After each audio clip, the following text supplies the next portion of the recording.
Hi, my name is Lucas. I am Boyum IT Solution and Enablement Manager, and in this presentation, we are going to review how to use the Beas Requirements Survey document.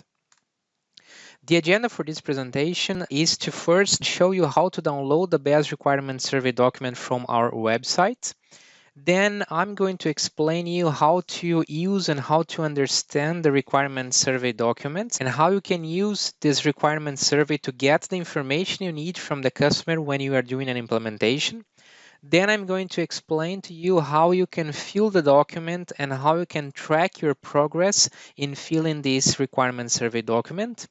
After that, we are going to generate the configuration wizard and export it into a file because this tool allows you to transform the requirements that you have surveyed with the customer into a file that you can export directly into Beas, saving a lot of time and effort into configuring the system and also preventing you from committing mistakes in setting the system exactly like the customer wants.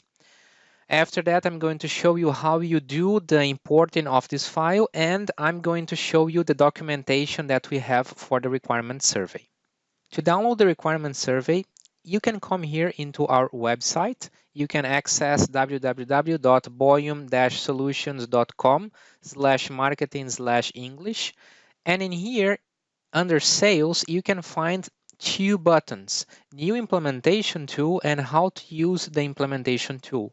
When you click on New Implementation Tool, it will begin the download of the survey document.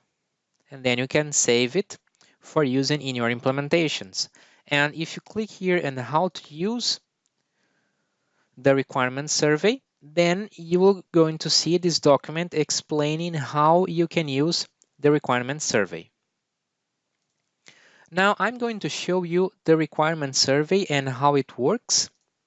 I have a folder in here in which I have the survey document. I'm going to open it. So this is basically an Excel file. Inside this Excel file, you have several different sheets. The sheet that opens right when you open this Excel document is the configuration wizard sheet. This is a result of all the settings that you have done in the requirement survey document. This is what you're going to see in the end of the setup of this document. Now we have a sheet in here called Introduction. In the introduction sheet, you have some information about what this requirement survey should be used for. You can also refer some documents that you are using in the implementation as well and list the participants that were involved in preparing this document. And then we have several tabs in which we can collect information from the customer. And the results of what we put in here on these tabs can be reflected here on the configuration wizard sheet.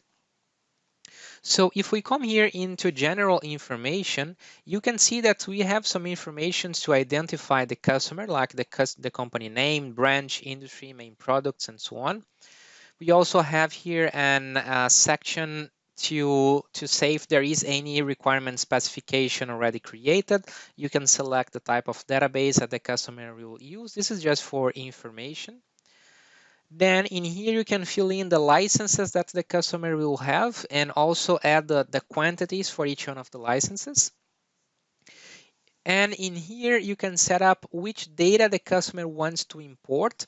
This is just to guide you in the process of preparing the documents for the project. So for example, if the customer says that they want to import the master data bill of materials, then it can help you finding out the templates that you have to send to the customer. Also, we have a comments column in here in which you can add your own comments to explain how, for example, for the master data importing, which data the customer wants to import, how the customer will organize the data, and so on.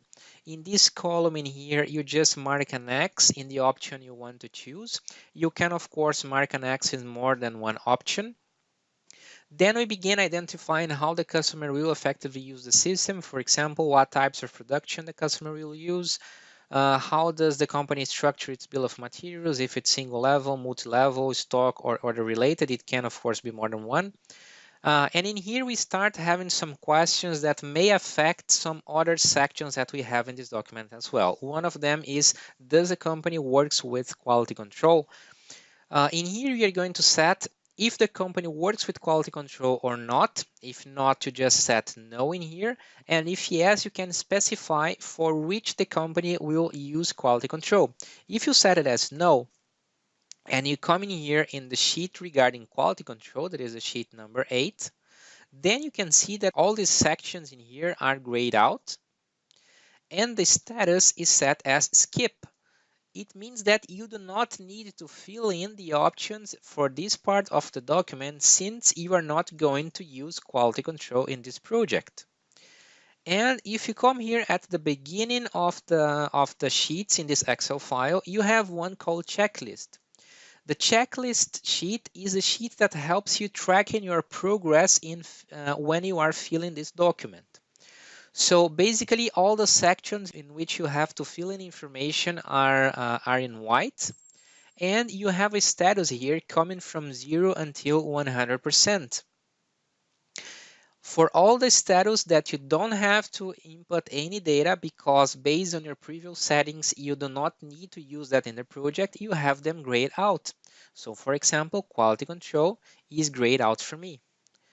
If, however, I come in here and I say that I want to have quality control for purchase parts, for produced items, and also for production operations, when I come here into quality control, I can see that it is not grayed out anymore. And when I come here into the checklist, then I see that I need to input data into quality control, and I have nothing done for quality control yet. As soon as I go completing it, for example, let me just fill in some data in here. When I come back into the checklist, I can see how much I have progressed in filling in the questions that I have for quality control. So this is an overview of everything that you need to ask the customer, all the sections that you need to ask the customer, and you can know exactly in which sections you are still missing information. And the goal of this tool is to provide you all the information for you to know what you should ask the customer when you are doing a specific project. And this can work for all the industries that you have to work with.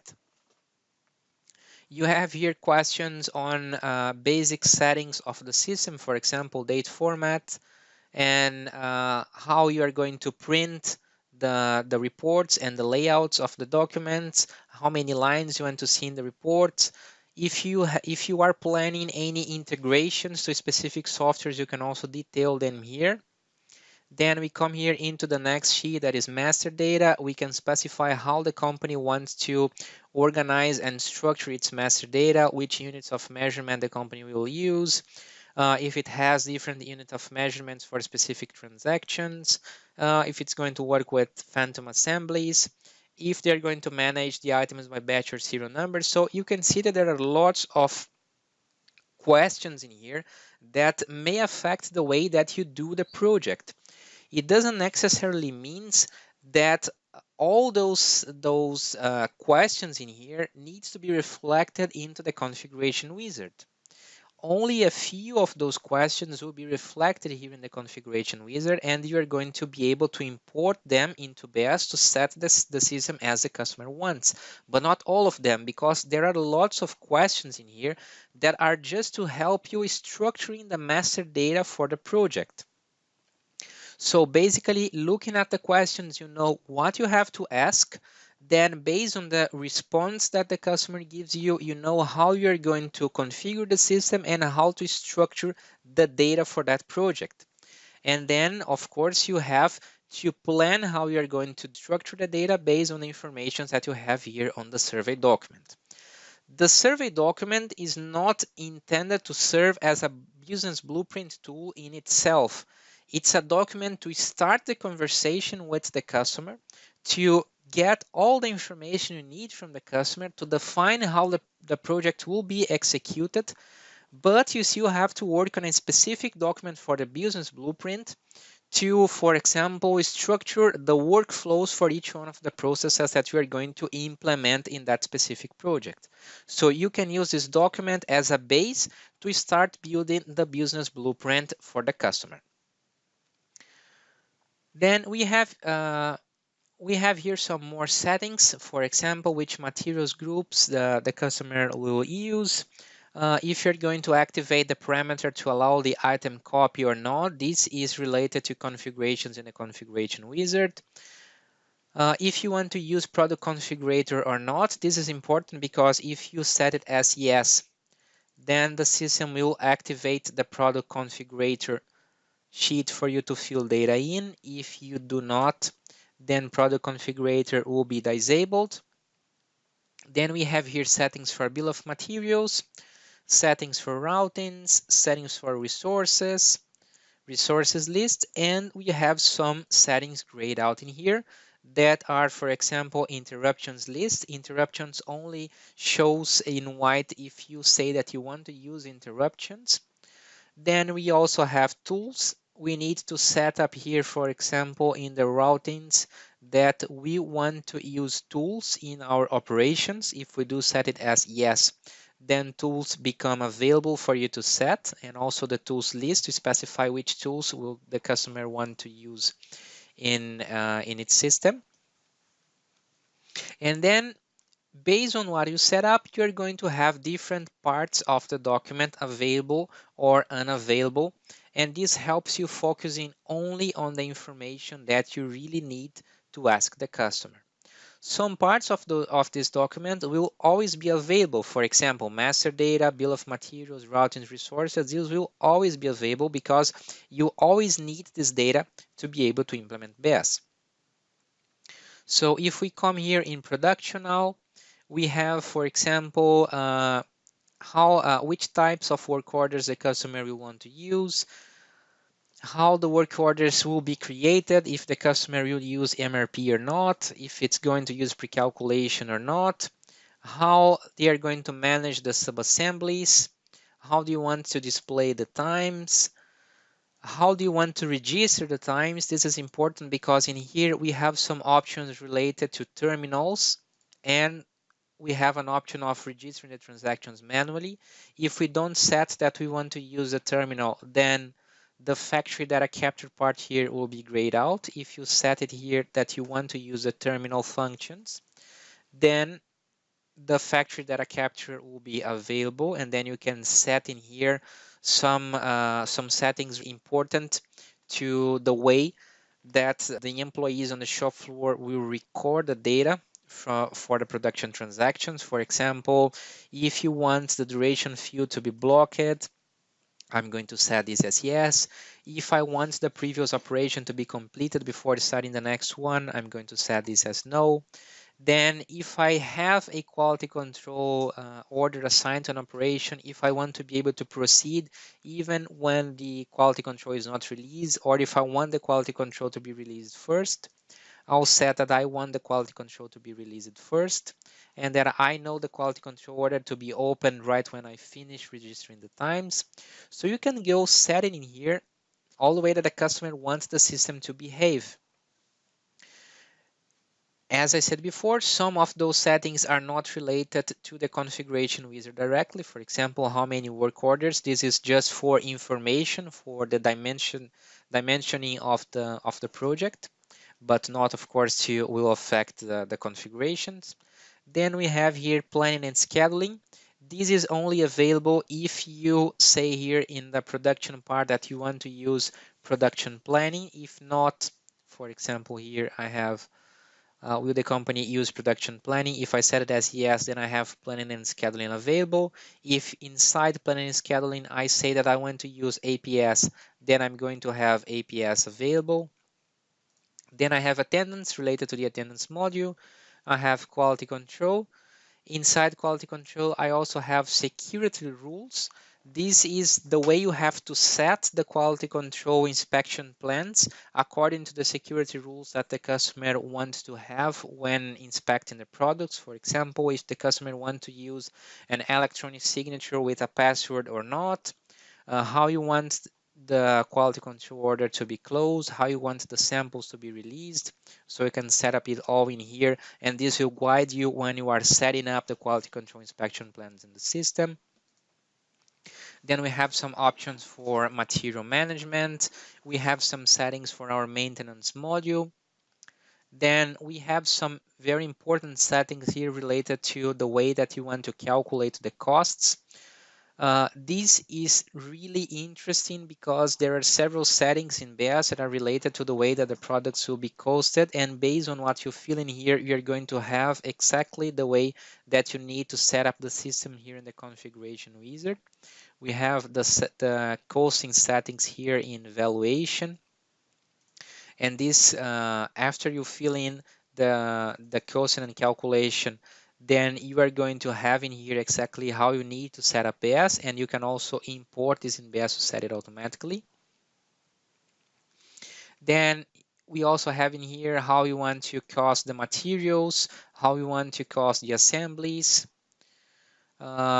which line of the calculation schema will be used for valuation, if you're going to use full or marginal costs. Here in finance and accounting, you can specify the accounts that are going to be used to register the costs from the production processes, also which work in process account will be used. And here you can also set if you want to balance the WIP account or not. And then we have here business performance. And inside business performance, we have a section for absorption costing. After that, we have one last sheet here in the Excel file that is for additional information. In here, you can specify which processes will this customer have and some comments on how these processes will be structured. You can fill in also informations about customer specific reports, and for each business areas they are planned, and which fields will they have, with which filters and parameters they should have. Then if you are planning any customer specific developments, you can add them here and also add your additional comments. After we finish filling all this information here in the requirement survey, we need to come here into the configuration wizard sheet and click on this button called Generate Configuration Wizard. When we click on it, then the Excel file will start to calculate and get all the answers that you have added to each one of the questions and transform them into ways that you have to set up Beas. After that, it will also ask you if you want to export all those parameters into a file that you can import into Beas by placing it into the project folder. If you click on yes, then it will generate a file called setup.ini that will be placed exactly on the same folder in which the survey document is. And this contains the settings for importing in Beas.